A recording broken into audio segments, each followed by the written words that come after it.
In our world of nonstop notifications and just endless demands, our focus has become the single rarest, most valuable resource we have.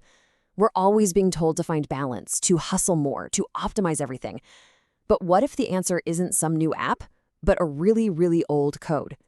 Today, we're going to deconstruct the rigorous operating system of the samurai to see if we can build a modern framework for discipline, for focus, and for a life of real intention. I mean, just think about it for a second. From the moment you wake up, your attention is a target.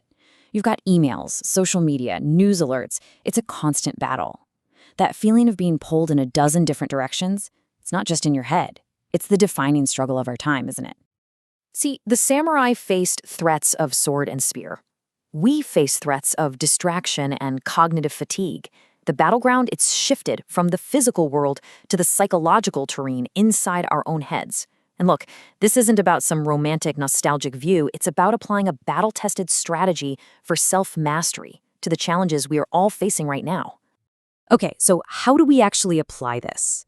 Well, first we've got to understand the samurai's operating system. What made them so formidable wasn't just a schedule.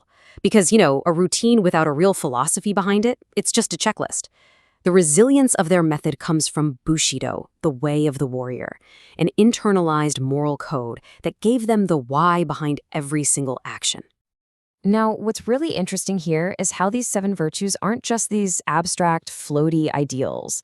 They're daily metrics for your actions. So you've got gi, rectitude. That's the simple, unwavering morality of sticking to your plan when nobody is watching. Then there's you, courage, which is basically tackling your hardest, most dreaded task first. Jin, benevolence, is using your strength to mentor others. Rei, respect, can be as simple as keeping your workspace clean. Honesty, or Makoto, means your actions and your plans are one and the same. You do what you say you'll do. Meiyo, honor, is the personal dignity you take in producing your best work. And finally, Chu, loyalty, which is your deep commitment to your long-term mission. This code turns every action into a test of character. And this just perfectly sums up their core idea about education. Think of it this way. A warrior who was just strong was seen as, well, a brute, but a scholar with no physical capacity was seen as incomplete. The samurai method demands a balance. You have to schedule time for physical training, the bu, and for intellectual study, the bun. Why? Because physical fitness actually boosts your cognitive function, and strategic thinking makes your physical energy way more effective. All right, let's see how this whole operating system actually boots up at the start of the day. The samurai day often began around 4 a.m., but not just for the sake of productivity. It was for spiritual and physical purification before the world could interfere. This, right here, is where you seize control. This line from the famous samurai text, the Hagakure, it's pretty much the entire mindset of the morning ritual. It's about total presence. When you boil it down, your whole life is just one of these moments after another. The goal of the morning is to learn how to inhabit this one right now completely. Okay, let's break down this 4-step process. First up, you've got misogi, purification. We're talking a 3-minute cold shower. This is a deliberate, quick victory over your comfort-seeking self. Next is kokyuho, 10 minutes of deep abdominal breathing to create a state of relaxed alertness. Then comes zazen, 20 minutes of seated meditation to train your mind to just observe thoughts without getting attached to them. And finally, asageko, which is a light physical activation. Think something like 100 swings with a weighted bar, just to wake up the body and plug it into the mind. So you've forged your focus at dawn. Now what? How do you fuel that focus and keep it going through the day? Well, the samurai approach to work, food, and training was ruthlessly functional. It was all designed for peak mental and physical readiness at all times. And this is a perfect example of their approach to nutrition. It's called Ichiju Sansai, or 1 soup, 3 sides. This isn't about indulgence. It's all about function. You're getting sustained energy from rice, gut health from miso soup, a cognitive boost from the omega-3s in grilled fish, and essential micronutrients from vegetables. The whole point is to fuel your brain for clarity, not to stuff yourself into a food coma. And this number, 80%, it points to one of their most powerful ideas, hara hachi bu. Eat only until you are 80% full.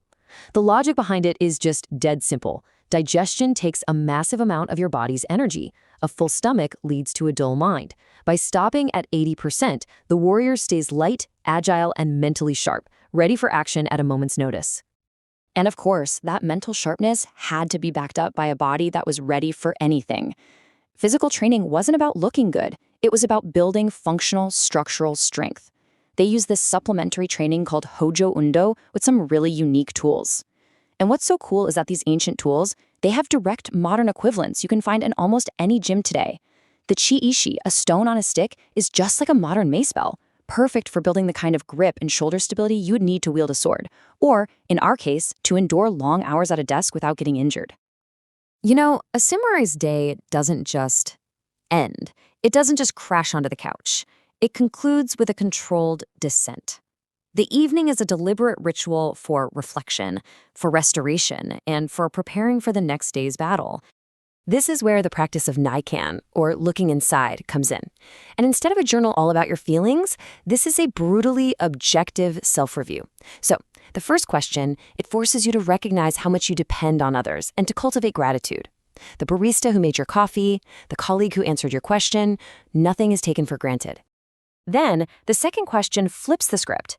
It shifts the focus to your duty and your contribution. Did I provide value today? Was I a supportive teammate? Did I actually fulfill my obligations? You're measuring your day not by what you got, but by what you actually gave. And then, there's the third question. And this one is probably the toughest. This is the one that dissolves the ego. Was I impatient with someone? Was I late? Did my actions cause friction for other people? This is about radical responsibility. It's really the ultimate antidote to that modern disease of feeling like a victim all the time. Now, it is so important to get this. This is not about being perfect overnight. Not at all. The entire method is a process of Kaizen, or continuous improvement. The samurai understood that human nature is prone to laziness and distraction. They didn't count on motivation, because you know how that comes and goes. They counted on a system. And hey, if you're feeling a little overwhelmed by all this, I get it. But let me leave you with some wisdom from the legendary swordsman Miyamoto Musashi. The path is demanding, for sure, but the method is simple. Wake, purify, train, serve, reflect, and then repeat. The discipline is exacting, absolutely, but the reward is a life of purpose. So, at the end of the day, this ancient code is just a blueprint. It transforms the mundane chaos of our daily lives into a deliberate act of creation. The real question isn't, can I follow this perfectly? No way. The real question is, how are you going to architect your day? What will you build with the moments you've been given?